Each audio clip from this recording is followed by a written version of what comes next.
Social democratic party of India SDPI का freedom park में जबरदस्त एहतजाज। 5 मुतालबात को लेकर कर्नाटक सरकार के खिलाफ बरहमी का इजहार। सेंसेक्स को सिद्धरामैया कुर्सी छोड़ने से पहले हासिल किया था, लेकिन इसे अब तक टेबल नहीं किया है। इसे टेबल किया जाए और मंजूर किया जाए। इनके अलावा 2B रिजर्वेशन को रिस्टोर किया जाए और उसे 4% से बढ़ाकर 8% किया जाए और इक्वल अपॉर्चुनिटी कमीशन बनाया जाए। प्राइवेट जॉब में रिजर्वेशन दिया जाए और सबसे अहम 15,000 टीचर्स की भर्ती के लिए जो नोटिफिकेशन निकला है उसमें उर्दू मीडियम को नजरअंदाज किया गया है। उर्दू असातिज़ा की भर्ती के लिए नया नोटिफिकेशन जारी किया जाए। इन तमाम मुतालबात को लेकर एसडीपीआई के लीडरान ने एहतजाज किया और मुतालबा किया।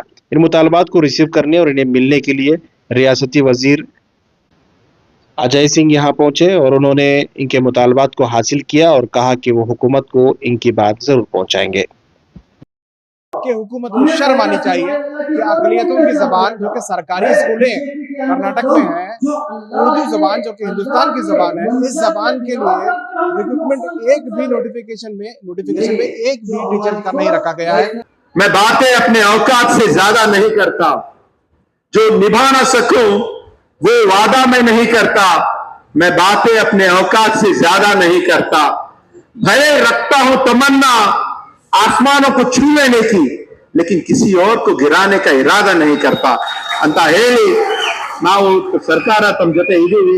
ಇದೇನ್ ವಿಷಯ ಇದ್ರೂ ಕೂಡ ನಾವು ಬಗೆಹರಿಸೋಣ ನಾವು ಅಂತ ಹೇಳಿ ಎರಡು ಮಾತನ್ನು ಮುಗಿಸುತ್ತೆ। आज का इस प्रोटेस्ट फ्रीडम पार्क से 5 अहम मुद्दा जो अहिंदा कम्युनिटी का है, ये मुद्दा एक नंबर 1 मधुसूदन नायक जो कैश सेंसस ऑलरेडी कर्नाटक में 450 करोड़ रुपीस खर्चा करके बनाया, इसको सिद्धरामैया साहब 27 में जो रिजिग्नेशन पढ़ने से पहले उसको रिसीव किया। तो ये हमारा मुतालबा है, एक गवर्नमेंट एक्सेप्ट करना है और इसका ऊपर डिबेट होना है और जितने भी रिकमेंडेशन है उसको लागू करना है। ये नंबर 1। नंबर 2 जो 2B रिजर्वेशन मुसलमानों का जो बीजेपी ने खारिज किया था, इसको रेस्टोर करके 8% को राइज करना है, क्योंकि ये कांग्रेस का वादा था। तीसरा, जो कांग्रेस पार्टी ने जो लोकसभा इलेक्शन से पहले उनका जो मैनिफेस्टो न्याय पत्र था, इसमें एक सब्जेक्ट डाला है इक्वल अपॉर्चुनिटी कमीशन। तो इक्वल अपॉर्चुनिटी कमीशन कर्नाटक में आपका हुकूमत है, कर्नाटक में इसको लागू करो। 4th पॉइंट है, अभी जॉब्स क्या हुआ है, प्राइवेट सेक्टर को जा रहा है, प्राइवेट सेक्टर को जॉब में रिजर्वेशन लागू करो और उसके लिए एक कानून बनाओ। ये हमारा 5th और फॉरमोस्ट ये है, जो अभी हाल ही में स्टेट ऑफ कर्नाटक का जो टीचर्स रिक्रूटमेंट का जो गैजेट नोटिफिकेशन किया 15,000 टीचर्स का, इसमें उर्दू मीडियम का एक भी टीचर का रिक्रूटमेंट का नहीं है, यानी कि ये डिबेट किया। और अब अफसोस इस बात की है, हमारे माइनॉरिटीज का 10 MLA है और MLCs है, ये तमाम लोग माइनॉरिटी का नुमाइंदा बोलते हैं, मगर ये जो मुद्दा कैबिनेट में आया, क्यों ये मिस हो गया, क्यों ये लोग चर्चा नहीं किए, क्यों ये असेंबली में चर्चा नहीं करते? ये 1 करोड़ मुसलमानों का ऊपर हुआ एक नाइंसाफी है। फौरन एक नया गैजेट नोटिफिकेशन करके उर्दू मीडियम जो भी कितने भी टीचर्स वेकेंट है वो वेकेंट पोस्ट को भर्ती करना चाहिए। लेकिन कांग्रेस गवर्नमेंट में इस तरह का काम हो सकता है कि उर्दू को नजरअंदाज जिस तरह से किया गया है, बहुत अफसोस होता है, क्योंकि देखिए कर्नाटक में 1 करोड़ आबादी है और सबसे ज्यादा मुसलमान वोट भी डालने के बावजूद भी अगर 15,000 टीचर्स को लेने में आप एक भी उर्दू स्कूल मीडियम स्कूल को आप नेग्लेक्ट कर रहे हैं, तो मैं बोलता हूँ ज्यादा इसका फॉल्ट हुकूमत से ज्यादा हमारे माइनॉरिटी MLAs और मिनिस्टर का है। ये लोग स्ट्रांगली बोलना है, हमारे कौम के मुद्दे पे आप लोग अटेंशन नहीं करेंगे, आपका MLAशिप नहीं चाहिए, आपका मिनिस्टरशिप नहीं चाहिए। जो रिजिग्नेशन का बात करते हैं ये लोग, जो मिनिस्ट्री नहीं देने का टाइम में बात ये करना है, कौम का ऊपर नाइंसाफी होने का टाइम में अगर ये लोग रिजिग्नेशन का बात करेंगे तो इनका इज्जत बढ़ता है। तो ये काम इन लोग करना चाहिए। जो मिनिस्ट्री नहीं मिला बोलकर कितना लोग कांग्रेस का लीडर्स एहतजाज करते हैं, मिनिस्ट्री नहीं मिला, मिनिस्ट्री करो, आप नहीं करना बोलकर नहीं बोल रहा हूं, मगर ये इतना बड़ा नाइंसाफी मुसलमानों के ऊपर होकर है, तो कहाँ है कांग्रेस का लीडर्स, कहाँ है कांग्रेस का कारकुन? लिटते हैं, रोडों में गिरते हैं, सुसाइड अटेम्प्ट करते हैं। कौन का मुद्दे में आप लोग ये सब याद नहीं आता, बहुत अफसोस होता है इसमें। तनवीर सेठ की तरफ से भी कोई स्टेटमेंट नहीं आया है। देखिए, तनवीर सेठ जो सीनियर जो है एक्स मिनिस्टर थे, एजुकेशन मिनिस्टर होकर थे, सब मालूम है।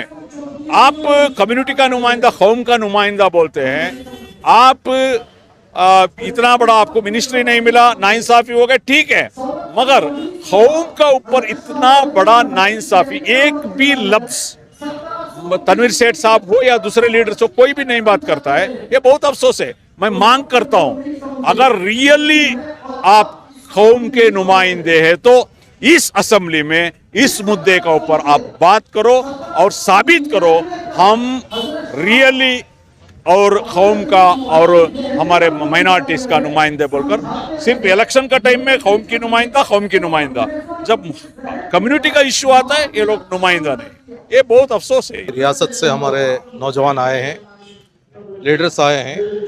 5 पॉइंट्स पर हम यहाँ पर डिमांड्स रखे हैं। 5 पॉइंट्स हैं। एक डिमांड, हमारा जो डाटा कलेक्शन हुआ था सेंसस के नाम से, वो डाटा एक दिन पहले प्रेजेंट हुआ था सिद्धरामैया साहब के पास। मधुसूदन नायक जो हमारे कमीशन है, उसकी रिपोर्ट है। एक दिन पहले आया, फिर उसके बाद खामोश हो गया। वो रिपोर्ट में हमारी हालत क्या है, बैकवर्डनेस क्या है और इनको क्या ज़रूरत है, वो तमाम चीज़ें, वो चीज़ इमीडिएट टेबल होना चाहिए, उसको अवाम के सामने लाना चाहिए। ये हमारा पहला मुतालिबा है। दूसरा जो मुतालिबा है 2B रिजर्वेशन का, ये कानूनी पेचीदगियां जो भी यहाँ पर प्रेजेंट कर रहे हैं, वो एक लंबी लड़ाई लड़ना चाहिए आपको। लड़ाई शुरू ही नहीं हुई है और कैबिनेट में आप उसको एड्रेस कर सकते हैं। एक मीटिंग में आप उसको सही तरीके से एड्रेस करके जो भी पेचीदगियां दूर कर सकते हैं। आपका पॉलिटिकल विल नहीं है। तीसरी चीज जो है, प्राइवेट सेक्टर में जो भी रिजर्वेशन है वो आप दे सकते हैं, उसके लिए बिल ला सकते हैं आप प्राइवेट सेक्टर के लिए। और इक्वल अपॉर्चुनिटी कमीशन बोल के आप उसको एक कानून बना सकते हैं, वो नहीं बनाया अभी तक। और ये जो उर्दू मसला बोल रहे हैं आप, उर्दू के साथ मुसलसल नाइंसाफी हो रही है। कौन से बच्चे पढ़ रहे हैं वहाँ पर? गरीब बच्चे पढ़ रहे हैं। यहाँ तक कि उर्दू असातिज़ा के बच्चे भी वहाँ पर नहीं पढ़ते, उर्दू के मुशायरा करने वालों के भी बच्चे वहाँ पर नहीं पढ़ते, लेकिन गरीब बच्चे पढ़ते हैं। गरीब बच्चों के लिए इंफ्रास्ट्रक्चर नहीं है, गरीब बच्चों के लिए सही सिलेबस नहीं है, टीचर्स भी नहीं है। प्राइवेट टीचर जाके नहीं पढ़ा सकते, गवर्नमेंट टीचर जाना है। गवर्नमेंट टीचर जाना है तो उनका रिक्रूटमेंट होना है, और रिक्रूटमेंट होता है 3-4 साल में एक मरतबा, 2 साल में एक मरतबा होता है। और ये जो 1-2 साल में रिक्रूटमेंट हुआ है, इसमें 15,000 रिक्रूटमेंट हो रहे हैं, उसमें उर्दू टीचर्स का कोई खाना ही नहीं है। बहुत बड़ा डिस्क्रिमिनेशन है हमारे उर्दूदान लीडर्स को और उर्दू लीडर्स को। और ये सरकार जो मुसलमानों की सरकार है और मुसलमानों की ज़बान ये जो उर्दू है और रियासत की ज़ुबान है, ये मुल्क की ज़ुबान है। इस मुल्क के जो भी स्कूल्स हैं, टीचर्स हैं, उसके लिए रोजी रोटी से जोड़ने का काम ये करना ज़रूरी है। और ये जो नहीं हो रहा है उसके लिए बहुत बड़ा एहतजाज है, और ये एहतजाज तो शुरुआत है। आइंदा एक लंबी लड़ाई हम लड़ने के लिए तैयार हैं। आज अजय सिंह साहब आए थे, सरकार की तरफ से वो मिनिस्टर हैं और रिप्रेजेंटेशन बन के आए थे। बहुत अच्छे तरीके से हमारा रिप्रेजेंटेशन लिए हैं, मेमोरेंडम लिए हैं और सरकार तक वो बातें पहुंचाने का वादा किए। आज हमारे 5 अहम मुतालबात हैं जो social democratic party of India चलो बेंगलुरु के नाम से आज फ्रीडम पार्क में जो एहतजाज मुनाकिद किए है। पहला हमारा मुतालबा ये है, कांग्रेस हुकूमत जो वादा करके हुकूमत में आई थी, अगर हम हुकूमत में आएंगे तो 2B रिजर्वेशन को फर्स्ट डे रिस्टोर करेंगे बोल के बोली थी। 3 साल का अरसा गुजर गया, आज तक वो वादा पूरा नहीं हुआ। तो पहला मुतालबा हमारा 2B रिजर्वेशन को रिस्टोर करना और उसको 8% को इंक्रीज करना। दूसरा हमारा मुतालबा, जो इतिहास में पहली मर्तबा कर्नाटक के टीचर्स रिक्रूटमेंट में उर्दू मीडियम स्कूलों की नाइंसाफी हुई है। जो 15,000 टीचर्स का रिक्रूटमेंट का नोटिफिकेशन आया है, एक भी उर्दू मीडियम के मैथ्स हो, साइंस हो, हिंदी हो या उर्दू टीचर्स का रिक्रूटमेंट का तस्करा इसमें नहीं है। ये सरासर नाइंसाफी है, इसको रीनोटिफिकेशन करना ये हमारा दूसरा मुतालबा है। तीसरा हमारा मुतालबा, राहुल गांधी पिछले भारत जोड़ो और पार्लियामेंट इलेक्शन के कैंपेन में बताए थे, अगर हम सेंट्रल में हुकूमत में आएंगे तो हम इक्वल अपॉर्चुनिटी कमीशन को लागू करेंगे। आज कर्नाटक में आपकी ही हुकूमत है, ये सिर्फ मुसलमानों की बात नहीं, हर कम्युनिटी का एक रिपोर्ट उसमें आ सकता है। इक्वल अपॉर्चुनिटी कमीशन को लागू किया जाए। चौथा हमारा डिमांड है, जो मधुसूदन नायक की रिपोर्ट है, जो एम्पेरिकल डाटा है आइंदे के पॉलिसी मेकिंग के लिए, बजट अलोकेशन के लिए या रिजर्वेशन देने के लिए, वो रिपोर्ट को बहाल किया जाए, टेबल किया जाए। पांचवा हमारा डिमांड है प्राइवेट सेक्टर में रिजर्वेशन लाया जाए। ये 5 मुतालबात को लेकर हम आज एहतजाज करें। यहाँ पर स्मॉल इरिगेशन मिनिस्टर जो धर्म सिंह जो एक्स सीएम थे, उनके बेटे अजय सिंह आए थे, पॉजिटिवली हमें रिस्पॉन्स किए हैं। मैं सीएम के साथ डिस्कशन करूंगा बोल के हमारा जो रिक्वेशन है वो लेके गए हैं। हम उम्मीद लगाते हैं गवर्नमेंट इसके ऊपर गौर फिक्र करेगी। यहाँ कहाँ से लोग आए हैं इस वक्त? नहीं, ये तो हमारा बेंगलुरु चलो है, सिर्फ बेंगलुरु के लोग हैं यहाँ पर। अभी हमारा ये इसके बाद अगर हुकूमत ये मांगों को पूरा नहीं करती तो हम हर गांव तक जाएंगे, हर विलेज तक जाएंगे, हर तालुका लेवल पर, हर डिस्ट्रिक्ट लेवल पर भी हम कॉन्फ्रेंसेस करेंगे। आइंदा कॉन्फ्रेंसेस हम करने वाले हैं अगर हुकूमत हमारे बातों को नहीं सुनी।